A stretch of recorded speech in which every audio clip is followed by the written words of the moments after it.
उपराष्ट्रपति के कार्य उपराष्ट्रपति राज्यसभा का पालन सभापति होता है। राज्यसभा के कार्यों का संचालन करता है यदि वह राज्यसभा का सदस्य नहीं होता। सदन में पूछे जाने वाले प्रश्नों को तय करता है। राज्यसभा में उसे मतदान का अधिकार नहीं है, किंतु सभापति के रूप में निर्णायक मत देने का अधिकार है। उपराष्ट्रपति दिल्ली विश्वविद्यालय का पालन कुलपति होता है।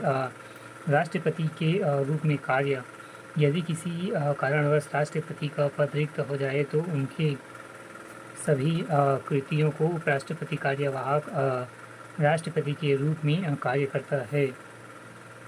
कार्यवाहक राष्ट्रपति के रूप में 6 माह से अधिक नहीं रह सकता है। कार्यवाहक राष्ट्रपति के रूप में कार्य करते हुए वह राज्य सभा का सभापति नहीं रह सकता।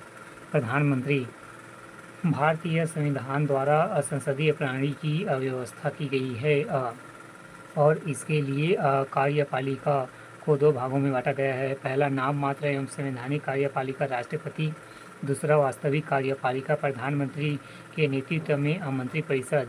अनुच्छेद 74 के अनुसार राष्ट्रपति की सहायता करने और परामर्श देने के लिए एक मंत्रिपरिषद होगी जिसका मुखिया प्रधानमंत्री होगा और राष्ट्रपति इसके परामर्श के अनुसार कार्य करेगा। राष्ट्रपति मंत्रिपरिषद का परामर्श मानने के लिए बाध्य होता है।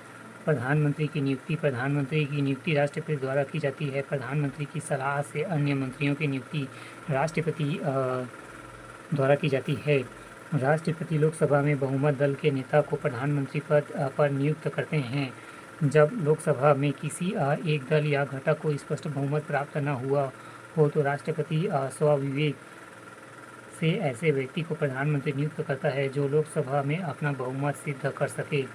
इसके अतिरिक्त राष्ट्रपति द्वारा संसद के बाहर से ही किसी व्यक्ति की नियुक्ति प्रधानमंत्री पद पर की जा सकती है, परंतु बाहरी व्यक्ति को लोकसभा में अपना बहुमत सिद्ध करना तथा पद ग्रहण करने की तिथि से 6 माह के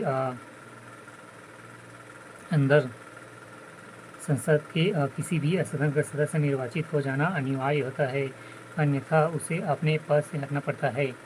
प्रधानमंत्री के कार्य एवं शक्तियाँ संसदीय प्रणाली के शासन की वास्तविक शक्ति मंत्रिपरिषद में निहित होती है जिसका नेतृत्व प्रधानमंत्री करता है। प्रधानमंत्री कार्यपालिका का वास्तविक अध्यक्ष होता है। प्रधानमंत्री को मंत्रिपरिषद रूपी नाव का मल्लाह कहा जाता है। प्रधानमंत्री की शक्तियाँ एवं कार्य निम्नानुसार प्रधानमंत्री की शक्तियाँ एवं कार्य निम्नानुसार है। वह लोकसभा का नेता होता है। प्रधानमंत्री की अध्यक्षता में मंत्रिपरिषद द्वारा दी गई सहायता एवं सलाह के अनुसार ही राष्ट्रपति अपने अधिकारों का उपयोग करता है। मंत्रिपरिषद के सदस्यों का चुनाव करता है, मंत्रियों के बीच विभागों का बंटवारा करता है। वह मंत्रिमंडल की बैठकों की अध्यक्षता करता है। मंत्रिपरिषद और राष्ट्रपति के मध्य की कड़ी राष्ट्रपति को नियुक्ति संबंधित परामर्श उपाधि वितरण में राष्ट्रपति को परामर्श सरकार का प्रधान प्रवक्ता राष्ट्रपति को प्राप्त आपातकालीन शक्तियों का वास्तविक प्रयोग प्रधानमंत्री ही करता है। युद्ध प्रारंभ करने के संबंध में निर्णय लेना राष्ट्रीय सुरक्षा विजय पराजय का पूर्ण एवं उत्तरदायित्व प्रधानमंत्री का होता है। वह निहित आयोग का पालन अध्यक्ष होता है। वह केवल संसद का ही नहीं बल्कि राष्ट्रीय का नेता भी होता है। अंतर्राष्ट्रीय जगत में भारत का प्रतिनिधित्व आदि।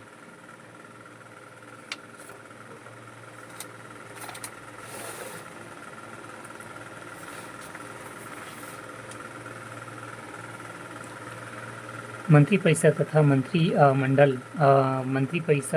मंत्रिमंडल जैसे शब्दों का प्रयोग प्रायः एक दूसरे के लिए कर लिया जाता है, जबकि वास्तविक में इनका अर्थ भिन्न है। संविधान के 44वें संशोधन में पूर्व मंत्रिमंडल शब्द का प्रयोग संविधान में नहीं किया गया था। मंत्रिपरिषद तथा मंत्रिमंडल में अंतर। मंत्रिमंडल में केवल वरिष्ठ मंत्री होते हैं, जबकि मंत्रिपरिषद में सभी कैबिनेट एवं राज्य मंत्री शामिल होते हैं। मंत्रिमंडल में मंत्रियों की संख्या 15 से 20 के बीच होती है, जबकि मंत्रिपरिषद में 70 से अधिक मंत्री हो सकते हैं।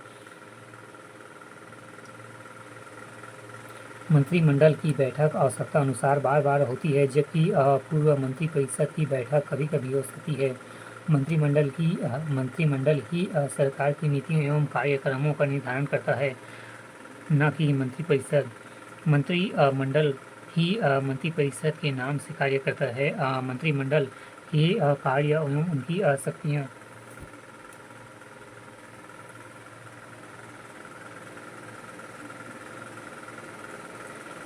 मंत्रिमंडल के कार्य एवं उनकी शक्तियाँ मंत्रिमंडल की शक्तियाँ विशाल तथा जिम्मेदारी अनेक। राष्ट्रपति की सभी कार्यपालिका संबंधी शक्तियों का प्रयोग प्रधानमंत्री के नेतृत्व में मंत्रिमंडल करता है।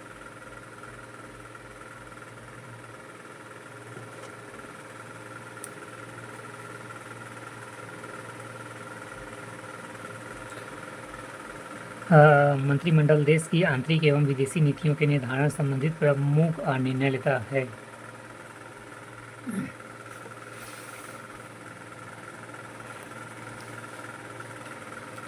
शासन की नीतियों का निर्धारण मंत्रिमंडल ही करता है।